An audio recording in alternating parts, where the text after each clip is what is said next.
Hello, everybody. Welcome back to another episode of Reality Right After. I am your host, Wellington Gomez, and I am here with your co-host. Hi, Ricky. Hi, Wellington. How are you? Hi, castmates. I'm blessed and highly favored. How are you? Period. I am the same, honey. I can complain. And of course, you see him on screen. We have Justin Colon. Hey, guys. RHOP commentator. The Twitter streets know you. Yeah. For all of your RHOP comments and tweets and... It's a mess. It's a mess. Yes, my feed and my mentions are in shambles day to day because of the show. Can't wait for this to be the final closing chapter of... Yeah, I remember when we discussed booking you on the show. I was like, I want to let the entire season play out so that we can have like the entire season in our, be able to talk about it. Also, the reunion itself. I wanted to let the reunion play out. So first things first, what makes RHOP your favorite franchise? The Real Housewives of Potomac is my favorite franchise because it showcased a different city that wasn't really known. Potomac is not really known. Right. So when the show dropped, everyone's like, where's Potomac? Where's Potomac? It's rich, mostly black city with beautiful houses. People don't know much about it. So yeah, it was just a little bit intriguing for me. And the OGs were iconic. Right. Like Katie, Giselle. Katie was a mess. Giselle's iconic seasons 1 through 2.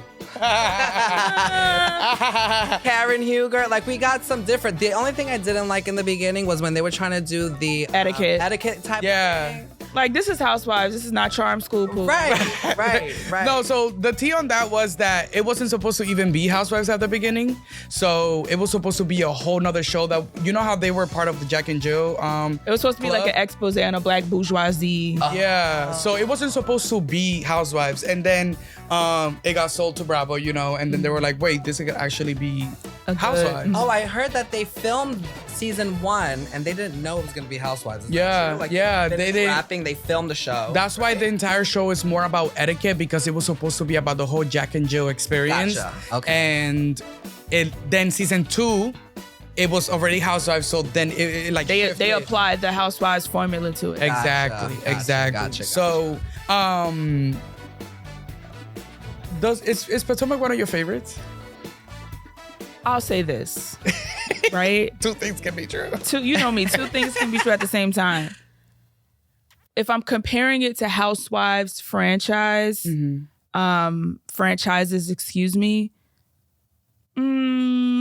know that they're like my top 3 shows. Right. They're definitely, I want to preface it by saying, when I think about iconic shows, I think about moments, I think about memes, I think about the producing of cultural icons. Right. Wow. Right. This is a star. I agree. And so I don't think I ever looked at Potomac and was like, this is a star immediately, right? So that's my only issue, is it doesn't have that kind of ripple in the current that we get from a lot, even the white girls. Right. Yeah. But I do love Potomac. I think it was interesting to explore Black wealth. Girls who have money now, girls who come from money, girls who didn't come on Housewives needing a check outside of Robin. But no shade. Yeah. No shade. Woo, I got something to say about that. By the time the Potomac came around, was it really black wealth that we've never seen? Because the Atlanta girls have a coin. No, not that we've never seen, but it's, for example, I'm from Montclair, right? And so there's a certain group of blackness that doesn't get shown, which is black bourgeoisie, which is black wealthy. Meaning, like, I was born with a silver spoon in my mouth. Right. I grew up with wealth. I went to private school and did debutante ball. Right. I went to HBCU and I pledged D9. It's like a whole world of blackness, even from like the 60s, that people didn't explore. Now I have my critiques on those girls, but it was just interesting that was shown on TV, especially through the lens of people like Candace, who has that generational wealth, or who Giselle, whose dad who was a civil rights activist, different things like that. We outside of Portia, even though she didn't know the Underground Railroad. We didn't experience that from a collective of people, and I think that's something that, similar to Summer's House, Martha's Vineyard, that needs to be explored. But go ahead. Yeah, no, I mean, no, that was kind of my question. In terms of Real Housewives of Atlanta, like they were projecting, they ain't no diva. No, Potomac. So Potomac became one of my favorites, and then it quickly became not one of my favorites. So I think that, season 5 of Potomac was the one that put it on the map, I believe. Like, that was Potomac's, like, Phoenix coming out of the ashes. Yeah. Like, we are them girls. The ratings were out of control. Mm-hmm. The storylines were everywhere. Mm-hmm. And Atlanta was on a decline. And Atlanta was in a decline. So the GP was already looking for a new show to kind of like to shift to. Right. And here comes this other black city with girls that we can learn to love, and they're entertaining. And at this point, season 4, right, going into season 5, they're entertaining as fuck. Like, they're actually like really, really entertaining. So I think that it was easy for them to grab a bunch of the like Atlanta audience and all of the other, because I feel like Potomac Atlanta has a core audience that does not let them behind, because even though last season was the worst season ever, they still did great in the numbers. Mm-hmm.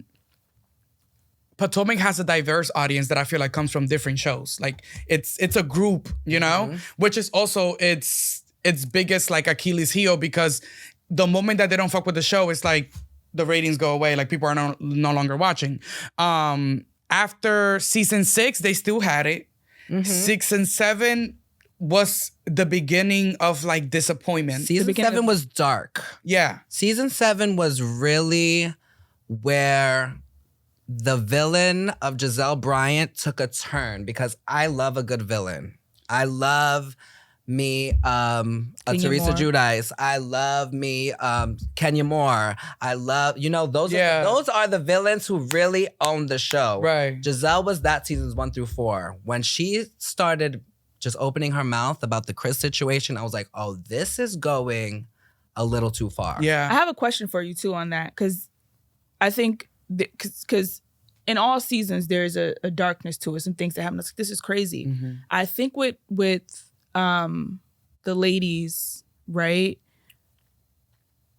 The darkness is too contrived, right? Kenya was actually trying to sleep with Apollo. Yes. Phaedra was actually lying about her due date. Right. Right. Yeah. These things were actually happening. Like, that's why it was. Kenya, Phaedra actually lied on Candy. Like, those things were happening. Real ass reality TV with bitches who act. Sorry, can I curse? Yeah. With people who actually fuck with each other. They know how to build a show, so they understand the goal of how to build a show and whatever the case may be. Giselle Bryant has a producer hat on, so she's like, what am I going to do this season to cause havoc? But let me ask you about Giselle. I want to ask you a question about, and you too, Wellington, about anchoring and what it takes for somebody to anchor a show. Mm-hmm. And me and Wellington have a lot of off-camera conversations about reality TV in general, and what we realized is you have to be able to be a likable villain, right? And then you have to be able to sacrifice your personal feelings and bring these ladies together, right? And so, why do you feel like the network has anchored so much into Giselle, who has proven time and time again that she's not a good anchor for this show, that she's actually damaging the show and making the relationship somewhat irreparable? I think it's pretty privilege. Mm-hmm. To be honest. Yeah. I think they think she's the face of Potomac. I think they think the audience thinks she's the face of Potomac. Right. Does that make sense? Yeah. She's been there from the beginning. She stirs the pot. I feel like she knows when to throw a jab in the show when it's needed. So she feels like there's too much downtime. Everyone's getting along. Yeah. Boom. And I think that they like that. Yeah. And I think that they think we like that. But it's completely obvious that it's not natural, just like you said about the Kenya and Apollo thing. It's like, that's real beef. That's real things to really beef about. I have no idea. That's a question that I've been trying to ask my Twitter feed. Yeah. It's like, why do you guys feel, because there's like a whole bunch of Giselle and Robin fans in my mentions ripping me to shreds every day. Well, what do you have to say to them? Because like, have your moment and talk back to them, because why are they terrorizing you this much, honey? Listen, they're terrorizing me this much because I speak my mind, and there is colorism on that show. I don't care. I'm so happy you brought up colorism because I want to talk about it. Let's go into it. But wait. Right before we get into the colorism, to answer your question, I think that people need to understand that behind every show that you love, there's a production company. Mm-hmm. And that production company is here to do a job, produce this show. Right. There's goals every season. There's going to be goals for the show. Mm-hmm. Me as a producer and you yourself as a producer, when we're putting on projects for the Reality Rundown, we know that we like to work with people that make the goals easier to achieve. You know? Mm-hmm. So as a head of a production company, if I am casting a show or I'm shooting a show with an ensemble cast, there's going to be people that are going to be difficult, and there's going to be people that are going to be easy, and there's going to be people that I'm going to be able to tell them, like, I need you to do this, I need you to do that, and they're going to know how to do it in a way that doesn't come off like Anila being extra. You know what I'm saying? Like, right.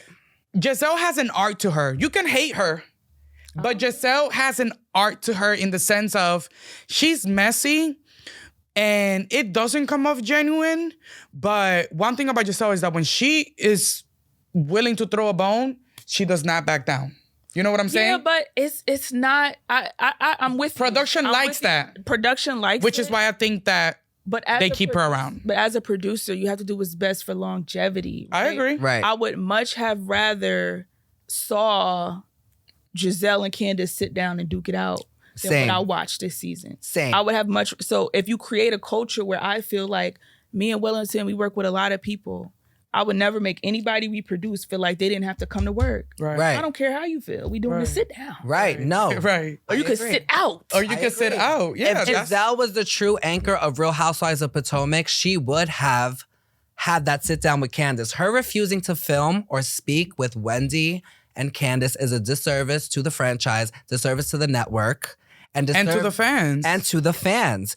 And it started with them cutting out her meltdown when Monique got her together at that interview. And then I know we spoke a little bit about pretty privilege because she's a beautiful woman from a societal perspective. I personally think she's beautiful. Yeah. But just her when we talk about, let me preface this because y'all, there's no such thing as reverse colorism. Right. There is no such thing as reverse colorism. Nneka, who tweeted this and then deleted it the other day.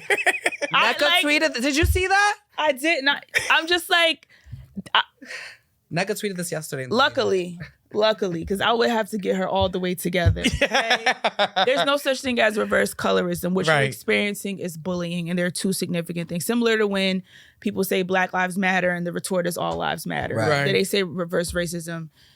You being lighter skinned doesn't systemically impact your your job and the fact that you are the daughter of a civil rights leader.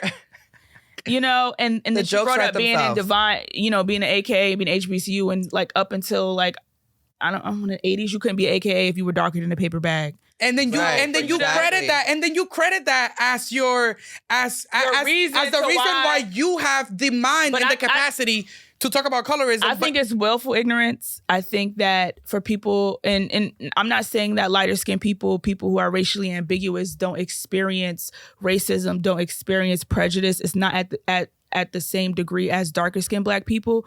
And colorism is talking about intercommunal politics. So things that specifically happen within the Black community, dating back to slavery, where darker skinned people were forced to work on a field, and the lighter you were, you get to have work in the house and have different types of things. Exactly. So even the Black bourgeoisie, you know, there was a whole community of Black people who passed, and we could get real deep, but we won't. All that to say is it started with Monique, and I'm going to be really light on this because we touched on this before.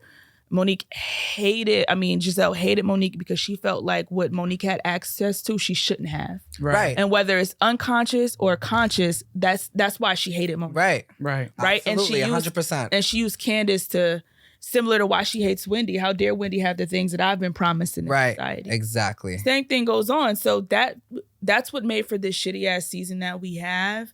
And I really want to get into the reunion. Okay. And right before we get into the discussion about the reunion, I want to make sure that everybody is subscribing to our channel at the Reality Rundown on YouTube. Make sure you subscribe because that's where we post all of our new episodes. Also subscribe to our podcast, Reality Right After, on Apple Podcasts and Spotify. And follow us on Instagram, Reality Right After and the Reality Rundown. And of course, you're going to find all of the information for everybody to follow below.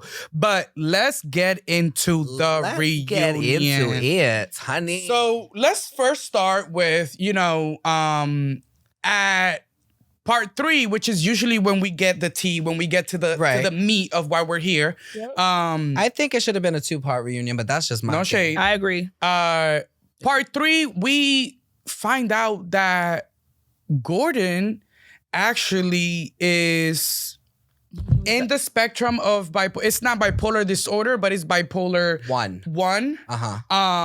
And he shared that he's been dealing with that disorder for a long time, and that was the reason why you saw him so angry and I don't want to say aggressive, but just puzzled in that scene that we saw at the finale. And also when Mia explains the reasons why she left Gordon, in the sense of like, oh, he would like me in the house, take away my funds, all of that. Gordon later explained that, those were all part of his manic episodes.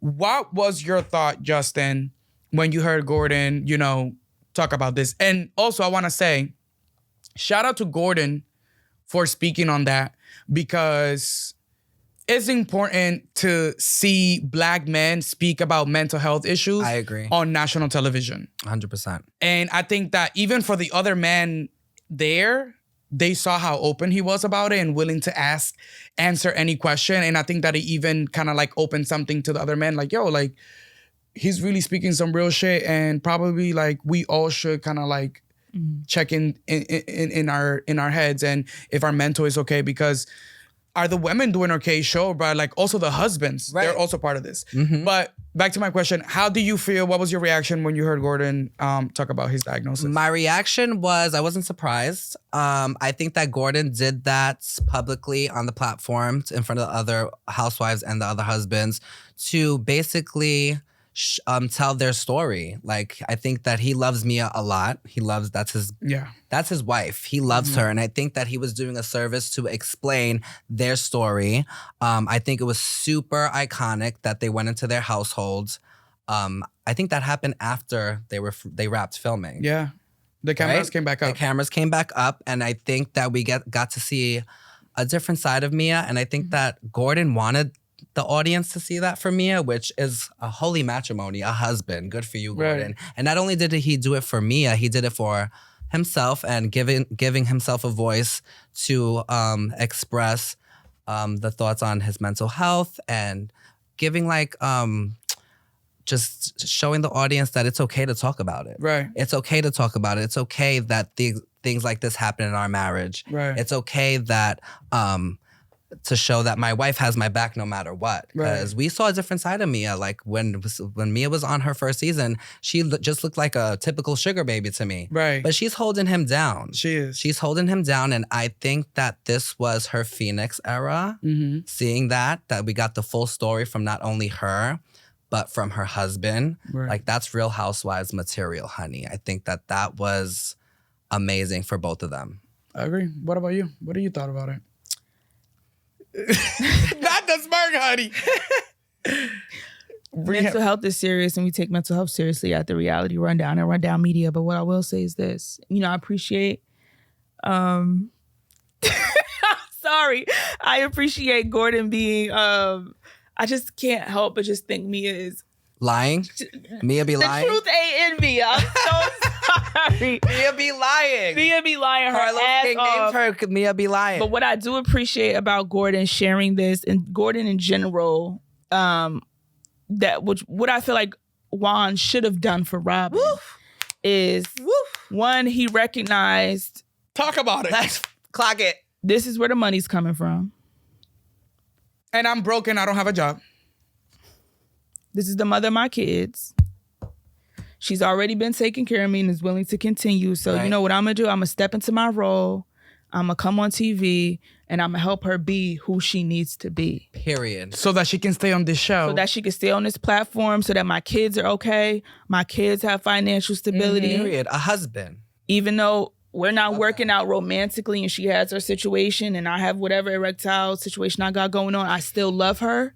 You didn't have to be shady. You gotta laugh, Lily. You didn't have to be shady. No, because, all right, yeah. Meaning, sex has not been a factor. Right. In the relationship Yeah. And so not only am I going to get on the camera about myself, I'm going to get on the camera with her and I'm going to get on the camera with Ink. Right. Mm-hmm. And while she get those deals, inked. That's what Ron should have did. Yeah.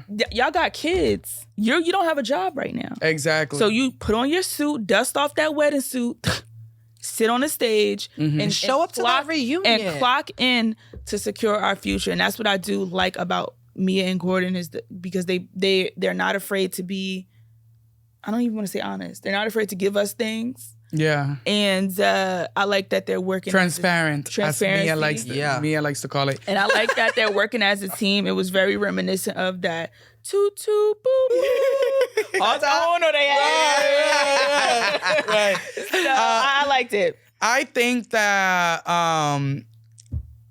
based on what you said, Gordon saw. First of all, Gordon had a really manic episode when he talked to TMC, when he called all the husbands, when he tried to dog Mia down. Like, Gordon was out here for Mia's neck. He said, if you want fair, go to a carnival. Go to a carnival. Nasty read. That was a good read, honey. The best read on the whole show. It was. So I think that he saw that. He saw how he embarrassed her. Mm-hmm. And I think that he did what a house husband has to do when you embarrass your housewife. Period. You show up and then you apologize. And you apologize to her in front of everybody. Chris Bassett will clock in. Chris Bassett. I'm about to call him Uncle Benja. Cameron Huger's husband will clock in. Ray will clock in when it's necessary. Exactly. Like whenever Karen... Eddie will clock in. I love me some Osefos, baby. Whenever Karen is, the storyline is a little weak, she goes and films a scene with Ray and gets Ray together about something. Yeah. Right. And then that's her thing. That's Ray's contribution to Karen. Right. He gets to sit on camera and he'll get packed up by Karen. And he just like... All right, my dear. Whatever you say, girl. Whatever you say, girl. Ray don't be paying Karen. Yo. Eddie, the same thing. Some Eddie. Chris, I feel like Chris has always supported Candace on the show. Always. And he'll give a little read too. Ooh, he ate this reunion up, but we'll get to that. Next question. I feel like Gordon did what he was supposed to do. Mm-hmm. And shout out to Gordon, shout out to Mia. I think that Mia got herself the ticket of a lifetime because from what we saw at this reunion is that she had Gordon with her in person and then she called Ink. Mm-hmm. Mm-hmm. And then she said, Gordon, look, Ink is on the phone. And they both are super cordial. They say hi to each other. She took a page out of Portia's book. Woo! But did it better than Portia. A mother. Did it better than Portia. A mother. She's mothering. And okay. If Mia somehow figures out how to get Gordon and Ink to film on camera next season. No, it's happening. Hallelujah. It's happening. She's gonna be center flutes. If she does that, that's it. She is the new queen. If you so happen to grace and watch and come across this, please don't make the fatal mistake of being Giselle's flunky. No. Step out. Neutralize. This is your time. You're actually the queen if you don't know. Yes. You're actually the queen if you don't know. I agree. So keep the lies, girl. I love it. It's entertaining. You want to know why? Because she means no harm. That girl be harming. I think this season Mia was definitely on the reactive and not necessarily like making things. I think season 7 was Mia's worst season for her because she was doing things for camera. Like when she said Chris was flirting with her. Like, come on. You know, and I think she was doing things just for to appease to the Green Eye Bandits. This season, I think that Mia was way more grounded in just fairness, because even at the reunion, you saw how she clocked certain things. Yeah. And how she would clock the other side. She didn't do enough. She didn't. I think none of them do enough. That's my problem with this cast. They're all scared of just what I'm saying. It'll be Mia's best bet to step out. I would hate for them to get rid of Robin and then Ashley and Mia just play the new Robins and following Giselle blindly. I need Mia to be the person that's like, girl, not too much. You know what I'm saying? Exactly. I need her to be that, and she'll really win over the fans if she does it that way. If she clocks Giselle, she will. Somebody needs to clock that ass. Kenya was the only one and Kim that will go toe to toe with Nene. You need somebody that'll be like, you know what, bitch? Right. Period. Let's do it. Well, another thing that we saw in the reunion was, in this third part, was the culmination of the situation between Wendy and NECA. Production, Andy made sure to specify that production actually wanted NECA to come in to the show as through Wendy as her friend. NECA had told production that she had met Wendy a couple times before, and production took that as NECA knows Wendy. Right. And then production approached Wendy and said, hey, we have this girl that she says she knows you, and we want to bring her on the show, and we want you to bring her in. And then Wendy's like, I don't really know her. And she wanted to bring her friend. And she wanted to bring her real friend in to the show, which she ended up doing. And who would have been a better option than NECA. Yeah. So, do you think it was wrong for production to still bring in NECA into the mix? If there was, because that's the point. That's where I feel like NECA went wrong. They were trying to find the space for her on the show. They didn't, and then they forced it. They still did it anyway. You know what I think? I think production already has a bias against Candace and Wendy. When Wendy didn't bring NECA in, they said Ashley gonna bring her in. And if Ashley brings you in, this is what we need you to do. Right. I agree. And she did it. And I think, fortunately for us, it didn't go in her favor. Yeah. Because I don't know you like that. Right. My thing is, if I know of you does not mean I know you. Yeah. Right. So people are like, Wendy's lying. No, like if I say what's up to you, if I see you in the club once or twice, 3 times, we may follow each other on Instagram. Do I know you? I don't know you. That's when somebody says, you know I'm friends with your cousin. Okay, girl. I saw you at the cookout. Hey. Yeah, like, but you're not my girl. You're not my homie. And when you bring these, Wendy and Candace need allies. So I'm not going to bring somebody on the cast that I don't know who you are, and I don't want to be responsible. Just like she got on the platform talking about reverse colorism. I would hate. Oh my God. Like, she was just such a flop. And then for her to be African, for her to come from the same tribe as Wendy, and pull that xenophobic, anti-black witch, like that was just horrible to watch. And then I felt a certain type of way about that, because then at the reunion they were being so big about the fact that it's so taboo and they don't really want to speak about it. But then why did you throw gasoline to the fire by calling Wendy's mother a witch? Yeah. Because if being Osu is so taboo and something that you don't speak about because it has to do with witchcraft and, devil and a lot of shit that a lot of people don't know, but just evil, dark energy, why would you then talk about Wendy's mother in that way? Right. To me, that's weird. So then to say that... Have a moment.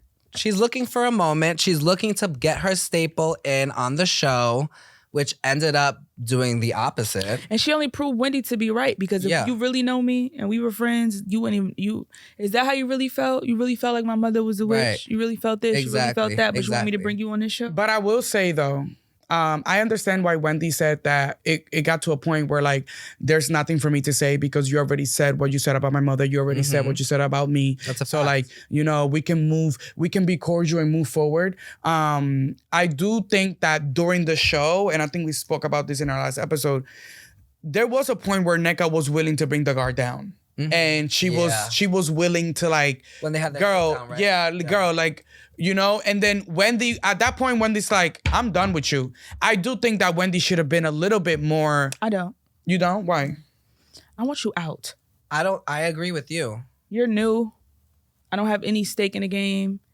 I think when it comes to this stuff, Eddie's family doesn't deal with them, and right because of that. Right. That's some real hurtful things that Wendy has dealt with in terms of that. How dare you, bitch? How dare you, bitch? Exactly, 100%. But my whole thing is like, Wendy, you should have had a little bit more energy for Ashley, because Ashley. Everybody needs more energy for Ashley. I agree, but everybody needs more energy for Ashley. I agree, but she's African. That's the only reason you know better. Right, Ashley clearly from the reunion when he was yeah. Clocked. Yo. Clocked. When they said, someone explained also, and when they said, you do it, Ashley. She was gagged. She was gagged. And Neka's like, I think Ashley was so gagged that her white side tapped in, and she gave us that HR act. Well, I never misrepresented just saying that I knew what it was the pause. Yeah. You I know, love how everybody was just like, she paused, and I saw that brain Beyonce. working. And don't get me wrong, the answer that she gave was a really good answer. It was. One thing about Ashley is that she's going to think, and she's very smart. Hated that wig. Hated that wig. Over Ashley. Hated that wig. Ugh. I was gonna say something, but I'm not gonna call it that because that person, you know, I was gonna call it a Shangela wig. Shangela might be up under the jail. Child. No, but do you think there's space for Nneka on the show? No. Next caller. I would like to see Karina. Next caller. Nneka. No. I'm sorry. She came in with the wrong ammo. Sorry. She came in with the wrong ammo. She should have been on, if she was claiming to be friends with Wendy, she should have came on the show trying to be friendly with Wendy. Right. Had another person on the Candace and Wendy squad. Yeah. You know what I mean? That could have been it for her. Right. She chose the wrong side. I will say though, I did like the fact that she was kind of like pressuring Robin and Giselle a little bit at the reunion, because one thing I do say is that Nneka has good judgment, and I feel like she saw that Wendy and Candace at the reunion were making an argument, and she kind of was pushing Robin and Giselle to kind of be like, yo, like, if they're willing to move forward, y'all gotta be willing to move forward too. Like, someone has to do. Can I say something about that? Yeah, go ahead. So production called the whole cast before the reunion and said, listen, there will be no show if you guys cannot move forward. So you guys need to make it your business to try to not annihilate each other this reunion, but to make amends and move forward, or else Giselle still didn't do it. This show. So to my point is, Giselle and Robin were insubordinate to producers and the production of the show. When Candace, bye, Robin. When you saw Candace put on in her interview that she did on E, and she said, I came with a different approach on the reunion. Right. She did. A lot of the girls were like, remember in the beginning, they were like, okay, I'm ready. I'm here to move on. I'm here to move on. I'm here to move on. The only two that did not say anything was Giselle and Robin, right, which is insubordination to what the producers called them to get done for the sake of the show. Right. So my question is, if the whole cast is being subordinate and saying, okay, let's do this. Let's just move on. Right. Why is Giselle Bryan still here? Right. What are you holding on to? Like, what are the producers holding on to? I think that's what people, what people say that Giselle lacked. Giselle lacks taking accountability. Yeah. And I think that her doing what production called everybody to do would mean her taking some accountability. Right. Because in order to move forward, she needs to make Candace feel like her feelings are valid, right. And I think that one thing about Giselle is that she's never going to give anybody that. That's unfortunate. Andy Cohen said that the point of the show is to make peace and move forward. He made that very clear in the beginning. So if your anchor is not doing that, it's time to move on. But let me ask you this. Giselle right now, as we know her on the show, we think that, production, allegedly has this favoritism over her. Why do you think that Giselle is going to do anything that people want her to do when she knows that she can get away with whatever she want to do? I think that they gave her like a little tap on the shoulder when they made her second seat this season. Like, girl. She still didn't listen. If Giselle doesn't get it together this season, I want her out. But I really I would have loved for Monique to come back this season. I would have loved. I don't honestly, the way Monique left the show, then went into Love and Marriage, got into some mess over there. Ooh, girl, she was horrible on that show. Horrible. And then, left that show as well, with mess on that show and that network too. And now, she's divorced from Chris. She's on the radio. I don't know if the Monique that she is now would be good for her. I don't think that this Monique should be on the show. I think that the Monique that we saw leave season 5, if with Chris and in that situation, if she would have still been with Chris, I would have said, yeah, bring her back on the show. Why y'all want her back? Because she got starter locks? No. Girl, what? Like, what? Shit. You get on my nerve. Shout out to the Libra queen. Come on, Libra. She is a Libra. She is. Monique is a Libra. Oh, messy one. No, leave Monique and her starter locks alone, okay? I want to talk about the brawl. We need to talk about the brawl. Okay. So let's talk about the brawl. Last season, Ashley brought her friend Deborah, aka Muppet, Sesame Street. Oh my God, I can't cartoon. stand You gotta insert that clip of Tamar saying, crying. I look like a Muppet. It's so funny. That's my girl, Tamar. Don't do that. I love Tamar, but that clip is so funny. But she was saying that Eddie was flirting with her, Chris was flirting. Lying. It came out that it wasn't true. Can I say something about that? Go ahead. My thing, this is my thing with the producers of the Real Housewives of Potomac, and no shade, because whatever, I'm not trying to come for anybody's job, but my thing is this: there has to be a line between entertainment and protecting your cast members and your team and your talent, right? This woman came on the show and accused Chris of X, Y, and Z. Chris Bassett is a big part of the Real Housewives of Potomac. He's been on the show with his wife for years, sitting behind her at the reunion, delivering. At what point do we say, let's have this mess go on for entertainment, or let's protect our talent? Because at the end of the day, Giselle did go on camera and say, he touched her, he groped her.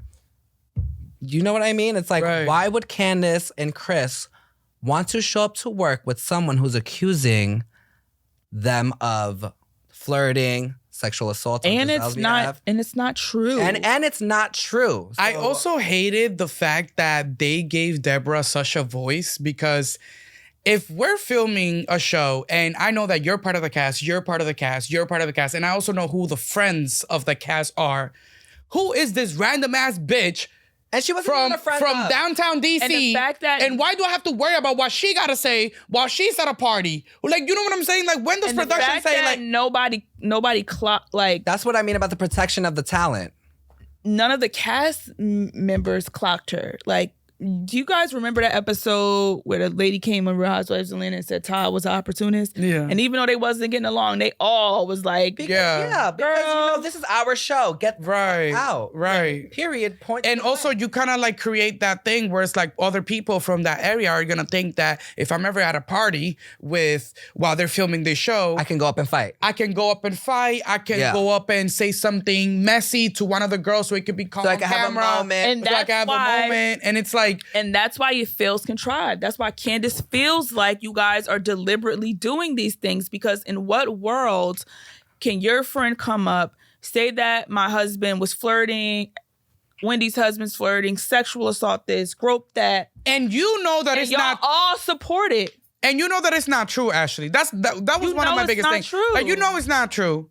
And that's the gaslighting thing that they did, because let me tell you something. Candace is better than me. If my homegirl or coworker brings a bitch around me that told me that my husband did that to them, I'm fucking everybody up. literally. Sorry. Like, they want to paint Candace to be this villain, but they're putting her in the fire where she has no choice but to be like, to fight her way out. Right. What the fuck is happening? Because if that happened in New York City, honey, not the Real Housewives of New York, just New York City in general. You bring a bitch, talk about my husband flirted with you, did this, did that. There's no talking. Get the fuck away from me. And on the reunion, when they were talking about the brawl, Giselle immediately blamed Wendy and Candace. And Giselle wasn't even there. She wasn't even there. You know, Candace should have did her iconic line. Were you there, beloved? No, you weren't. Thank you. My whole thing is like, how do you find the reasoning to one, blame Wendy, someone that had nothing to do with the situation? Want to know why? It's just like you said before. No one on the cast is clocking Giselle for the things that things like those moments. And then anti-blackness. You're also gonna blame Candace. We already know that we already know why you're blaming Candace. You don't fuck with her. But you had this ghetto ass Muppet there, and you're not gonna say that that's the reason why the only person responsible for that thing was that ghetto ass Muppet and Ashley. Period. No, they rallied because they had this blind loyalty to each other. So the goal is always to protect Ashley, and so I think that's why they tried to shift blame to Candace. But the interesting thing is, and then Giselle gonna be like, "Well, I'll take Wendy out. I'll take Wendy." Girl, you just can't be giving out blames like that. She just says whatever comes to mind just because she knows that her words hold weight with production. So she just says whatever the fuck she wants, and she's allowed to get away with it. And this is what I'm talking about. When is there a line between protecting your cast and your talent and making them feel that they're at danger at work? Where's that line? Where does that line cross? Where it's like, this is a good show, this is mess, or I need to protect my talent because they're in danger at their place of work. Right. And I think Candace made it clear that she had no conversation for her last season, right? No, ma'am. So she said, no, ma'am. No, ma'am. So it's like, there's nothing for you to approach her, really and say, this is a show, they're taping, you tried to get another moment. And then you double down on social media gloating, right? And this was, my God, it was so terrible when Monique did it. Giselle needed a security guard, all kind of stuff. Monique was everything but a child of God. Now, when this girl do it, now all of a sudden it's because of Candace's mouth. Mia pissed me off at that reunion when she said, well, did you say something to her for her to make you throw a drink? My thing is this. If I feel like... That's because Mia threw a drink on Wendy. They have amnesia. I feel like they have amnesia. Do they not... No, Mia's calculated. Yeah, like, do they not clock. remember? Yo, you did clock that. That was period. a good clock. Do you not remember that this woman just accused Chris of X, Y, and Z? Right. So if she comes up to me, I could say whatever I want. You cannot dictate how I react to someone disrespecting me. I also want to say, Deborah, you are the embarrassment of your town, of your state, of your country. I want you to know that because you really came on a show that doesn't want you whatsoever. The fans don't want you. No one on the show wants you on the show. Not even your friend wants you on the show. You made an embarrassment to your family. You threw a drink. You got violent. You're an embarrassment to your people. Who are people? I don't know, honey. The Muppet community. But you're just. I just want you to know that I want you to grow from this, and I want you to step away. I have never yelled at a girl like this. First of all, I believe in you. I wanted more for you. You are a mother, a wife. Honestly, if I was your husband, I would divorce you because that's embarrassing. Because first of all, if you married, why are you all up in other people's marriages business? Talk about Chris flirted with me. Girl. And let me just say something. I think Ashley's a dumbass too because it's clear that Deborah's your friend to get on the show. That's the only reason why she wants to be your home. All of Ashley's friends are her friends to get on. Like, have you noticed this pattern already of Ashley's little mini mean squad that she be having around all the time? It's like, it's different girls that actually taps into mess every season who can be, because the other girls were throwing hands too. Yeah. getting supervised. They're ghetto balls. Yeah. Gutter balls. Potomac etiquette. Hello. No, Get out. them girls are not from Potomac. Get out. Get out. It's unfortunate that they didn't at least tell the truth about that fight and that brawl. If that was not recorded by a bystander, the whole narrative would have been, here goes Candace again. Why do you think that production didn't show the footage? It's a liability. Yeah, it's a liability. I mean, we saw 7 minutes of Monique beating Candace's ass. No, because before she approached her, she asked where the camera's down. So maybe they don't have it. Oh, yeah, the cameras. No, but I'm saying like the TMC footage. Oh, they could have threw that in. They could have thrown the TMC footage in. They throw some cell phone footage in here and there. They could have thrown... I found it interesting that production didn't show the footage. The footage was very violent. When I first saw the footage came out, even before the season came out, I actually cannot believe that like that's where we went back to. Karina's a real one. All for a thirsty ass Kiarna? Kiarna. It's Kiarna. Kiarna, honey. I've been calling her Karina this whole time. Where do you get Karina from? Kiarna. Kiarna. She's a real one. I'm dyslexic, so shout out, girl. Karina. You are such a Libra because I claim the same thing. Shout out to Kiarna. Shout out to Kiarna. No, for real. Sorry, Kiarna. You gonna go down to the Baltimore and get some credit. Yeah, and I'm gonna go down to your little mess spot and get a little facial or something because, girl, I hope that Kiarna comes back next season. I do. Like I want to see more of her. I think that the fans loved Kiarna. I thought that what we saw from Kiarna was that she's a real ass bitch. She's a down ass bitch. Right. And the people that she considered her friends, she's actually there to defend her. And it's funny because Candace said that, at the reunion. She said, the reason why I picked up that bottle is because none of y'all are gonna defend me if a bitch tries to hit me. Right. It's just like what you said before. It's like, when you could only pick on your siblings? Right. But if somebody in the street, you're like, not too much. The Potomac, I feel like a lot of casts have that except Potomac. It's like, only me and you could argue, but if somebody else comes over here trying to talk shit about you, bitch, get the fuck out. This is our show. This is our shit. This is how we make our money. Right. You know what I mean? Potomac is every bitch for themselves, and that's where they're fucking up, and that's what's ruining the show. And that brings me to this point I want to make as we're wrapping up, or maybe a question. Now that Robin is fired. She was crying on her podcast. Y'all go check that out. Yeah. Don't check it out. No, go check it out. She was crying on her podcast. Y'all go check it out. I'm not tuning into Reasonably Shady. Are you crazy? I mean, Robin still got to feed them churns. So go subscribe to the Patreon, honey. Robin was on. Our kids are so cute. Candace is having a baby. Candace is shout out to Candace. Shout out to Candace, my favorite. Can I say one thing about Candace before? Go ahead, Dillard Bassett. I am a Dillard Bassett, honey. Bassett. One thing that I was talking about on Twitter that had the Twitter girls rambling was Candace has nothing to work with the Potomac girls. They always talk about her mouth. But she's held to a different standard because she's the youngest on that cast, I feel like. Because no one is equipped, number one. She has nothing to work with. But when Nene, Kenya, Phaedra, all of them are reading and dragging each other to hell and back for seasons, everyone's like, this is entertaining. But when Candace does it on her show, it's like, oh my God, she's the worst because no one can keep up with her. It's because she's the only. Yeah, she's the only. If the she was only on a show with a Nene, verbal sparrer. A Nene or another verbal assassin, I think. Right. She would be much better off. And it's sad that, it's matched with like violence, Right. Like, what is you guys' predictions for next season? Like, or your advice? Yeah, I think advice would be better. So if I had some hand in production, I would say that we need new life on this show.